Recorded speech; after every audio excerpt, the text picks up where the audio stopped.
Guys, ఈరోజు నేను పప్పు మామిడికాయ ఎలా వండాలో నేర్పిస్తాను. దీనికోసం ముందుగా ఒక చిన్న గ్లాస్తో పప్పు, ఉల్లిపాయ, పచ్చిమిర్చి, మామిడికాయ ముక్కలు వేసుకొని ఒక 4 విజిల్స్ నేను స్టవ్ మీద పెట్టడం జరిగింది. చూడండి ఎలా ఉడికిందో. దీంట్లో ఇప్పుడు కొంచెం పసుపు, మనకి కావలసినంత ఉప్పు వేసుకోవాలి.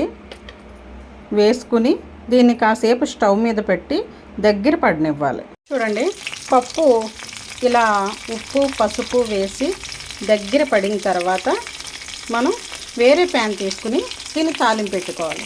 దానికోసం నేను వెల్లుల్లి, ఎండుమిర్చి, ఆవాలు, జీలకర్ర, కరివేపాకు వేసుకున్నాను. వీటిని సిమ్లో పెట్టి వేయించుకోవాలి. ఈ వేయించుకున్న పోపులో పప్పులు వేసుకోవాలి. ఓకే గాయస్, చూడండి ఇప్పుడు ఈ పోపులో నేను పప్పును వేస్తున్నాను.